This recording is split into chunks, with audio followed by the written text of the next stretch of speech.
আসসালামু আলাইকুম। আন্তর্জাতিক সংবাদে আপনাকে স্বাগতম। শুরুতেই জানিয়ে দিচ্ছি সংবাদ শিরোনাম, তবে অনুরোধ থাকবে ভিডিওতে একটি লাইক করুন এবং কমেন্ট করে জানিয়ে দিন আপনার মূল্যবান মতামত।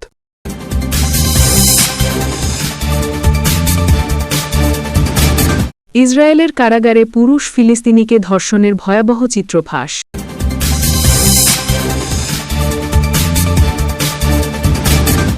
এরপর জানিয়ে দেব, অতর্কিতে পশ্চিম এশিয়ার দেশে হামলা মার্কিন বাহিনীর, ট্রাম্পের নির্দেশে পরপর গোলাবর্ষণ, বহু ঘাঁটি ধ্বংস, যুদ্ধের বার্তা।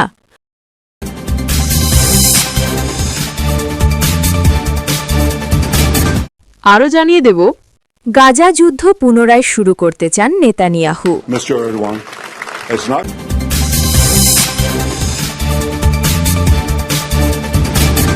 এরপর জানিয়ে দেব, ভেনেজুয়েলায় যুক্তরাষ্ট্রের হস্তক্ষেপ নিয়ে সতর্ক করলেন ব্রাজিলের প্রেসিডেন্ট।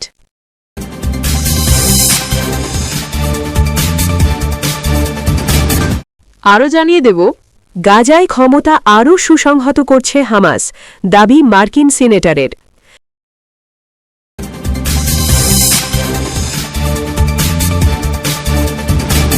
সুদানের মার্কেতে ড্রোন হামলায় 10 জন নিহত হয়েছেন।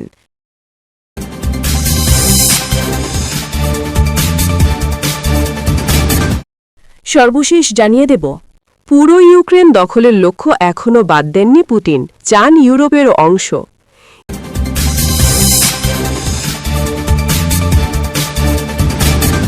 এবার বিস্তারিত খবর। অতর্কিতে পশ্চিম এশিয়ার দেশে হামলা মার্কিন বাহিনীর, ট্রাম্পের নির্দেশে পরপর গোলাবর্ষণ, বহু ঘাঁটি ধ্বংস, যুদ্ধের বার্তা। গত সপ্তাহে পশ্চিম এশিয়ার ওই দেশে বেশ কয়েকজন আমেরিকানকে হত্যা করা হয়েছিল। তাদের দেহ মার্কিন মুলুকে পৌঁছানোর পরেই প্রতিশোধের কঠোর বার্তা দিয়েছিলেন প্রেসিডেন্ট ট্রাম্প। পশ্চিম এশিয়ায় ফের সক্রিয় হয়ে উঠল আমেরিকার সেনাবাহিনী। শুক্রবার রাতে তারা সিরিয়ায় হামলা চালিয়েছে, নিশানায় ছিল আইসিস জঙ্গিদের ঘাঁটি। মার্কিন প্রেসিডেন্ট ডোনাল্ড ট্রাম্প জানিয়েছেন এটি প্রতিশোধমূলক পদক্ষেপ এবং এতে সিরিয়া সরকারের পূর্ণ সমর্থন রয়েছে। গত সপ্তাহে সিরিয়ায় বেশ কয়েকজন আমেরিকানকে হত্যা করা হয়েছিল। তাদের দেহ মার্কিন মুলুকে পৌঁছানোর পরেই প্রতিশোধের কঠোর বার্তা দিয়েছিলেন ট্রাম্প। জানিয়েছিলেন সিরিয়ায় উপস্থিত সকল খুনি জঙ্গিকে তিনি শায়েস্তা করবেন। শুক্রবারের হামলা সেই প্রতিশোধেরই অঙ্গ। আইসিস ঘাঁটিগুলি চিহ্নিত করে আকাশপথে গোলাবর্ষণ করা হয়েছে। ট্রাম্পের দাবি তাদের অভিযান সফল, বহু ঘাঁটি ধ্বংস হয়েছে। মার্কিন হামলায় অনেক জঙ্গি নিহত হয়েছে।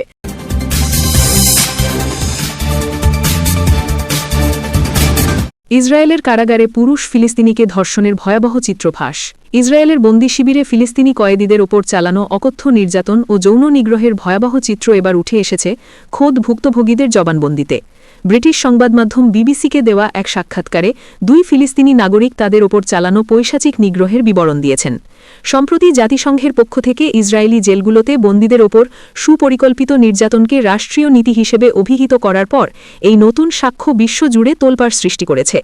2023 সালের 7 অক্টোবর হামাসের হামলার পর থেকে ইসরায়েলের মেগিদ্দো ও সদেত ইমান কারাগারগুলোতে বন্দীদের ওপর পদ্ধতিগত উপায়ে যৌন সহিংসতা চালানো হচ্ছে বলে মানবাধিকার সংগঠনগুলো দাবি করছে। সাক্ষাৎকারে সাংবাদিক সামি আল সাইয়ি, 46 বছর, জানান কোনো সুনির্দিষ্ট অভিযোগ ছাড়াই তাকে মেগিদ্দো কারাগারে 16 মাস আটকে রাখা হয়েছিল। 2024 সালের 13 মার্চ তার উপর চালানো নির্যাতনের বর্ণনা দিতে গিয়ে সামি কান্নায় ভেঙে পড়েন। তিনি জানান 5-6 জন রক্ষী তাকে বিবস্ত্র করে একটি ব্যাটন বা লাঠি দিয়ে ধর্ষণ করে। সামির ভাষায়, রক্ষীরা অট্টহাসি দিচ্ছিল এবং টিটকারি দিয়ে জিজ্ঞেস করছিল, মজা পাচ্ছ তো? আমি তখন মনে মনে শুধু মৃত্যু কামনা করছিলাম। রক্ষীরা কেবল শারীরিক যন্ত্রণাই দেয়নি, বরং তার পরিবারের নারী সদস্যদেরও সেখানে নিয়ে আসার হুমকি দিয়েছিল। আহমেদ নামে 11 সন্তানের এক জনক শোনান আরও এক লোমহর্ষক কাহিনী। সোশ্যাল মিডিয়ায় পোস্ট দেওয়ার দায়ে গ্রেফতার হওয়া আহমেদকে বাথরুমে নিয়ে নগ্ন করে শুইয়ে দেওয়া হয়। এরপর রক্ষীরা মেসি নামে একটি কুকুরকে তার ওপর লেলিয়ে দিয়ে যৌন লাঞ্ছনা ও অপমানিত করে। আহমেদ বলেন, আমি যন্ত্রণায় যত চিৎকার করছিলাম তারা তত বেশি আমাকে মারছিল। এই ভয়াবহ অভিজ্ঞতার পর তিনি প্রায় জ্ঞান হারিয়ে ফেলেছিলেন। গত অগাস্টে সদে তিমান সামরিক কারাগারের একটি সিসিটিভি ফুটেজ ফাঁস হয় যেখানে এক বন্দীকে যৌন নির্যাতন করতে দেখা যায়। এই ঘটনায় অভিযুক্ত 5 সেনার মুক্তির দাবিতে ইসরায়েলে কট্টর ডানপন্থীরা বিক্ষোভ শুরু করেছে। এমনকি ইসরায়েলি পার্লামেন্ট নেসেটেও লিকুড পার্টির নেতা হ্যানক মিলুইটস্কি চিৎকার করে বলেছেন, হামাসের খুনিদের ওপর সবকিছুই বৈধ, সবকিছুই জায়েজ। এক জনমত জরিপে দেখা গেছে অধিকাংশ ইসরায়েলি নাগরিক মনে করেন গাজার বন্দীদের ওপর নির্যাতন চালালেও সেনাদের বিরুদ্ধে কোনো তদন্ত করা উচিত নয়। বর্তমানে ইসরায়েলি কারাগারে বন্দী ফিলিস্তিনির সংখ্যা 9,000 ছাড়িয়ে গেছে, যা যুদ্ধের আগের তুলনায় প্রায় দ্বিগুণ। এদের অনেকের বিরুদ্ধেই কোনো আনুষ্ঠানিক চার্জশিট নেই। ইসরায়েলি কারা কর্তৃপক্ষ এসব অভিযোগ অস্বীকার করলেও জাতিসংঘের সাম্প্রতিক রিপোর্ট বলছে ইসরায়েলি জেলগুলোতে বন্দীরা এখন কার্যত জমপুরিতে বাস করছেন। সূত্র বিবিসি।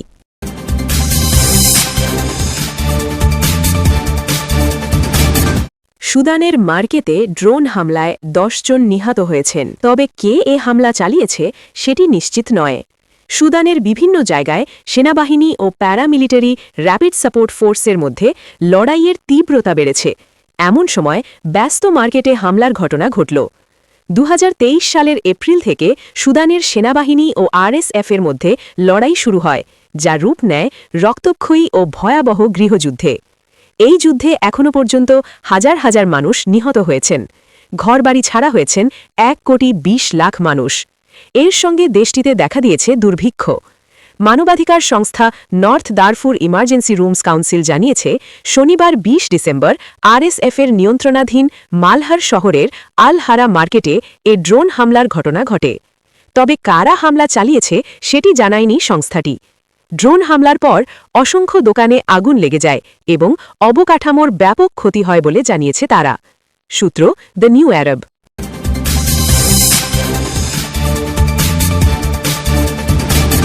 গাজা যুদ্ধ পুনরায় শুরু করতে চান নেতানিয়াহু। গাজা যুদ্ধে যুদ্ধবিরতি সুসংহত করার এবং এলাকা পুনর্নির্মাণের জন্য মার্কিন যুক্তরাষ্ট্রের প্রতিশ্রুতি সত্ত্বেও ইসরায়েলি এক সংবাদমাধ্যম জানিয়েছে, ইসরায়েলি কর্মকর্তারা মধ্যস্থতাকারীদের প্রচেষ্টা উপেক্ষা করে গাজায় পুনরায় বৃহৎ পরিসরে যুদ্ধ চালিয়ে যেতে চায়। ইসরায়েলি কর্মকর্তারা মার্কিন প্রেসিডেন্ট ডোনাল্ড ট্রাম্পের যুদ্ধবিরতি পরিকল্পনার দ্বিতীয় ধাপ বাস্তবায়ন করতে অস্বীকৃতি জানিয়েছে। তারা গাজায় একটি বৃহৎ পরিসরের সামরিক হামলা পুনরায় শুরু করতে চায়, যা বাস্তবে যুদ্ধবিরতির লঙ্ঘন এবং আন্তর্জাতিক মধ্যস্থতাকারীদের প্রচেষ্টাকে অবজ্ঞা করার মতো পদক্ষেপ বলে বিবেচিত হয়। চুক্তির দ্বিতীয় ধাপে যাওয়ার জন্য মধ্যস্থতাকারীদের প্রচেষ্টার মধ্যে ইসরায়েলি প্রধানমন্ত্রী বেনিয়ামিন নেতানিয়াহু আগামী সপ্তাহে মার্কিন প্রেসিডেন্টের সাথে দেখা করার এবং কথা বলার জন্য ফ্লোরিডার মিয়ামিতে যাওয়ার কথা রয়েছে। নেতানিয়াহু গত সপ্তাহে বৃহস্পতিবার নিরাপত্তা ও সামরিক কর্মকর্তাদের সাথে একটি বৈঠক করেন, যেখানে গাজায় পুনঃপ্রবেশ এবং বৃহৎ আকারের আক্রমণ পুনরায় শুরু করার জন্য প্রস্তুতি নেয়ার প্রয়োজনীয়তার উপর জোর দেয়া হয়।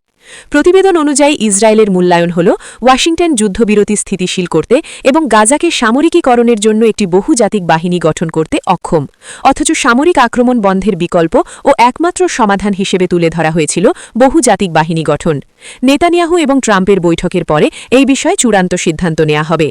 ইসরায়েলি অর্থমন্ত্রী বেটজালেল স্মোট্রিচ আরও বলেছেন, নির্বাচনের আগে ইসরায়েল সম্ভবত গাজা এবং লেবাননে নতুন করে সামরিক অভিযান চালাতে বাধ্য হবে এবং বর্তমান যুদ্ধবিরতি দীর্ঘমেয়াদে স্থায়ী নাও হতে পারে।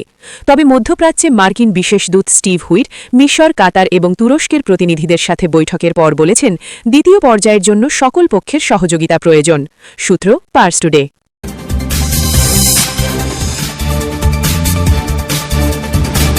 ভেনেজুয়েলায় যুক্তরাষ্ট্রের হস্তক্ষেপ নিয়ে সতর্ক করলেন ব্রাজিলের প্রেসিডেন্ট। ভেনেজুয়েলার বিরুদ্ধে যুক্তরাষ্ট্রের ক্রমবর্ধমান চাপ ও সম্ভাব্য সামরিক পদক্ষেপ ভয়াবহ মানবিক বিপর্যয় ডেকে আনবে বলে সতর্ক করেছেন ব্রাজিলের president Luiz Inacio Lula da Silva.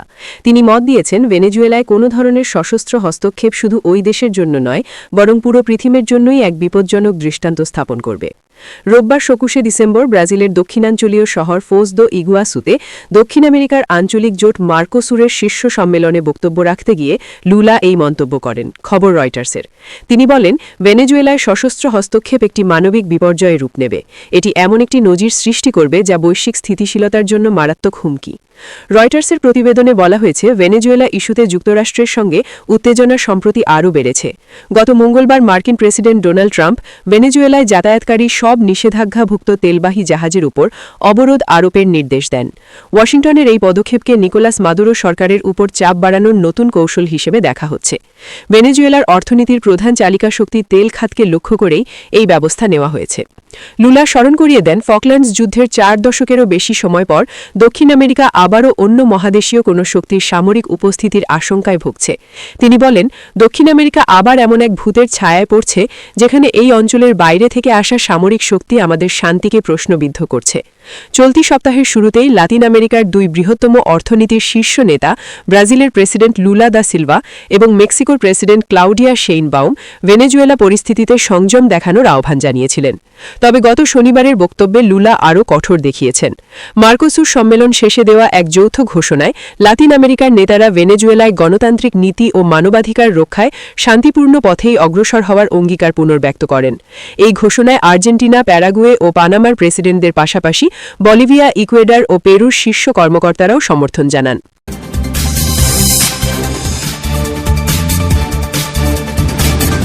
পুরো ইউক্রেন দখলের লক্ষ্য এখনও বাদ দেননি পুতিন, চান ইউরোপের অংশ।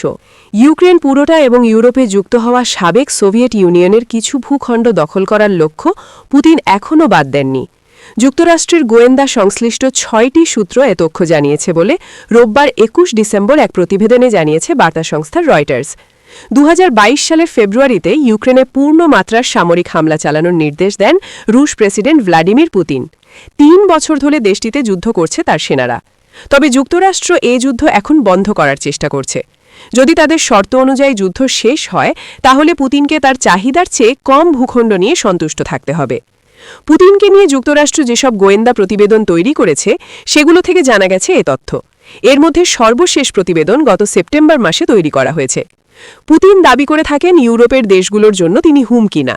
তবে মার্কিনীদের গোয়েন্দা প্রতিবেদনে বলা হয়েছে উল্টো কথা। যুক্তরাষ্ট্রের হাউস ইন্টেলিজেন্স কমিটির ডেমোক্রেটিক সদস্য মাইক কুইগলে রয়টার্সকে বলেছেন, গোয়েন্দা তথ্য সবসময় এক, পুতিন আরও ভূখণ্ড চান। ইউরোপীয়রা এটি মনে করে, পোল্যান্ডের মানুষও একই জিনিস মনে করে। বাল্টিক অঞ্চলের দেশগুলো মনে করে তাদের ওপর প্রথম হামলা হবে। বর্তমানে ইউক্রেনের 20% ভূখণ্ড রাশিয়ার নিয়ন্ত্রণে রয়েছে, এর মধ্যে ডনবাসের বেশিরভাগ অংশ তাদের দখলে। তবে পুতিন ডনবাস পুরোটা চান, কিন্তু ইউক্রেনের প্রেসিডেন্ট ভলোদিমির জেলেনস্কি এতে রাজি হচ্ছেন না। সূত্র রয়টার্স।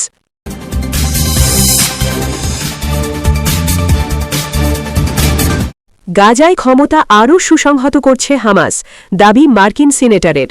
মার্কিন সিনেটর লিন্ডসে গ্রাহাম রবিবার ইসরায়েল সফরে গিয়ে হামাস ও হিজবুল্লাহকে পুনরায় অস্ত্র সংগ্রহের অভিযোগ করে দাবি করেন, ফিলিস্তিনি ইসলামপন্থী গোষ্ঠীটি গাজায় নিজেদের ক্ষমতা আরও সুসংহত করার চেষ্টা করছে। ফিলিস্তিনি ভূখণ্ডে ইসরায়েল ও হামাসের মধ্যে 2 বছর ধরে চলা যুদ্ধের পর অক্টোবর থেকে একটি নাজুক যুদ্ধবিরতি বজায় আছে, যদিও উভয় পক্ষই একে অপরের বিরুদ্ধে লঙ্ঘনের অভিযোগ করছে। ইসরায়েল ও লেবাননের সশস্ত্র গোষ্ঠী হিজবুল্লাহের মধ্যে একটি পৃথক যুদ্ধবিরতি 2024 সালের নভেম্বর থেকে কার্যকর হয়, 1 বছরেরও বেশি সময়ের সংঘর্ষের পর। তবে এর পরও ইসরায়েল লেবাননের ভূখণ্ডে হামলা চালিয়ে যাচ্ছে। ইরান ঘনিষ্ঠ এই 2 গোষ্ঠীর অস্ত্রভাণ্ডার ভেঙে দেওয়া ইসরায়েলের দৃষ্টিতে যে কোনো স্থায়ী শান্তির জন্য একটি প্রধান শর্ত। প্রধানমন্ত্রী বেনিয়ামিন নেতানিয়াহুর দপ্তর থেকে প্রকাশিত এক ভিডিও বার্তায় গ্রাহাম বলেন, আমার ধারণা হামাস নিরস্ত্র হচ্ছে না, বরং তারা পুনরায় অস্ত্র সংগ্রহ করছে। তিনি আরও বলেন, আমার ধারণা তারা গাজায় ক্ষমতা সুসংহত করার চেষ্টা করছে এবং তা ছাড়তে চাচ্ছে না। দক্ষিণ ক্যারোলিনার এই রিপাবলিকান সেনেটর, যিনি গাজা যুদ্ধবিরতি মধ্যস্থতায় ভূমিকা রাখা মার্কিন প্রেসিডেন্ট ডোনাল্ড ট্রাম্পের ঘনিষ্ঠ মিত্র, যোগ করেন তার বিশ্বাস হিজবুল্লাহ একইভাবে পুনরায় অস্ত্র সংগ্রহের চেষ্টা করছে। গ্রাহামের ভাষায়, আমার ধারণা হিজবুল্লাহ আরও অস্ত্র বানানোর চেষ্টা করছে, এটা গ্রহণযোগ্য ফলাফল নয়। এই জবাবে নেতানিয়াহু বলেন, 2 ক্ষেত্রেই আপনি ঠিক বলেছেন এবং সিনেটরকে ইসরায়েলের একজন মহান বন্ধু হিসাবে প্রশংসা করেন। গ্রাহামের মন্তব্য আসে এমন এক সময় যখন এর একদিন আগে গাজা যুদ্ধে মধ্যস্থতাকারী যুক্তরাষ্ট্র, কাতার, মিশর ও তুরস্ক উভয় পক্ষকে যুদ্ধবিরতি বজায় রাখার আহ্বান জানিয়েছে। এদিকে লেবানন সরকার দেশটির দক্ষিণাঞ্চল থেকে শুরু করে হিজবুল্লাহকে নিরস্ত্র করার প্রতিশ্রুতি দিয়েছে।